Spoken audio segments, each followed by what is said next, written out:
If you need unlimited domination, clutch time, or anything else online or offline grinding, make sure you hit up RoseNBA on Twitter for quick, safe, and reliable grinding services.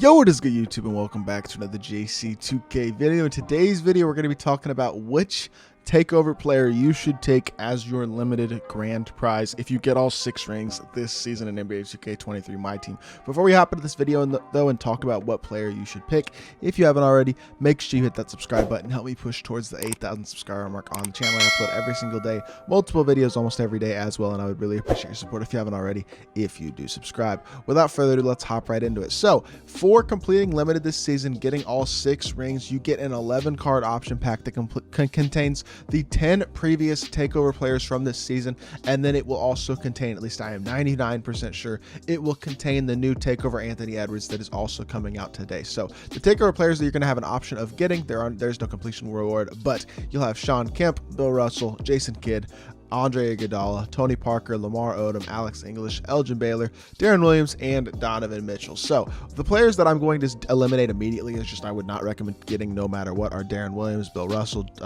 Elgin Baylor, Alex English, Lamar Odom, and Tony Parker. I would not get any of these 6 players right here. I can guarantee that. None of those cards are all that good in my opinion. Jason Kidd is solid, but I'll be honest, I don't think he's as good as Donovan Mitchell. So for me personally, he's pretty much eliminated because if I want a point guard, I'm going to go Donovan Mitchell.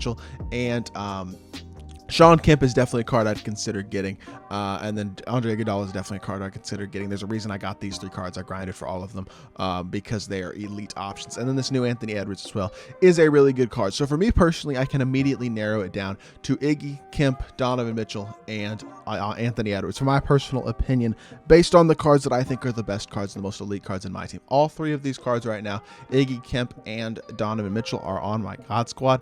I think they are all elite level cards at their position. And then I think honestly, when it comes down to it, you probably want to choose between these 3 guys and Anthony Edwards based on the position that is most important to you to upgrade. If you want a small forward, Iggy is your guy. He's just going to be the best small forward option, or he's the only small forward option besides Anthony Edwards, and he's got better size and is a better all-around defender. So he's going to be your best option at the small forward position.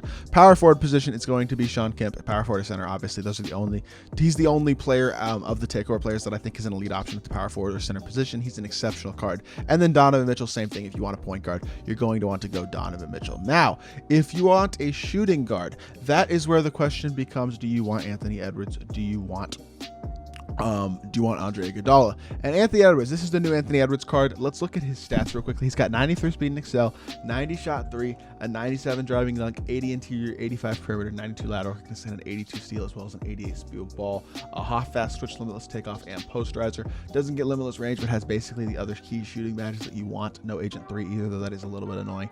Gold quick first step, handles for days, clamp breaker, gold challenger, pogo stick, silver clamps, bronze glove, no anchor, interceptor, brick wall, but I can live without those. I wish he maybe had an interceptor and maybe was able to get his glove or his clamps upgraded, which would be nice, but I think his release is pretty good.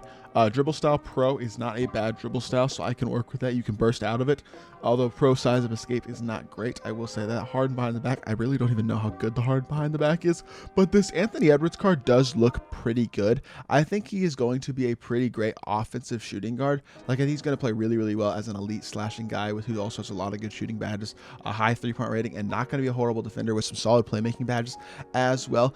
I think he looks pretty good, and I will probably try to get y'all a gameplay with him as well today, especially since I already have Kemp and Iggy as well as Donovan Mitchell. I probably personally will pick Anthony Edwards, and obviously if you have all the takeover cards that you already want, I would take the new one, which is Anthony Edwards. But overall, for me personally, I think the best option that you can pick is dependent on position, and I think if you're looking at the shooting guard position, I would still probably recommend Andre Iguodala, but if you already have Iggy and you want a shooting guard, Anthony Edwards is your guy. That being said, if you go outside of Donovan Mitchell, Shawn Kemp, Andre Iguodala, and Anthony Edwards, I personally would not recommend that. But if you have another guy that you really want, if you're a big Jason Kidd fan, and I will say Kidd's pretty good. Kidd's card that you could, I would not hate it if y'all choose Kidd either, because he is pretty good. But outside of those guys, I probably wouldn't go with Bill Russell, Darren Williams, Alex English, Elgin Baylor, Lamar Odom, or Tony Parker, just because none of these cards are very good. But if you're big fans of one of these guys, you want to add them to your team, feel free. I mean, that is what limited is for. It's giving you an opportunity at all these takeover players if you weren't able to grind them out this season. But for me personally, the decision is pretty simple. If you want a point guard, you go Donovan Mitchell. If you want a shooting guard, go Iguodala, and if you have Iguodala, then go Anthony Edwards. If you want a small forward, definitely go Iguodala. If you want a power forward or a center, go Sean Kemp. And if you already have those options, go get yourself Anthony Edwards if you have these 3 takeover players already, because that Anthony Edwards does look like a pretty good card at the shooting guard position. I think he's actually going to be a beast, and I'm excited to try him out. But that's just going to be a quick video. Wanted to give y'all my take on who you should pick from Limited, considering the new Limited packs and the way that they're doing it this season. So hopefully y'all did enjoy the video. If you did, make sure you hit that like button, leave a comment, and subscribe, and I'll be back with more 2K content very, very soon. I appreciate y'all. Peace.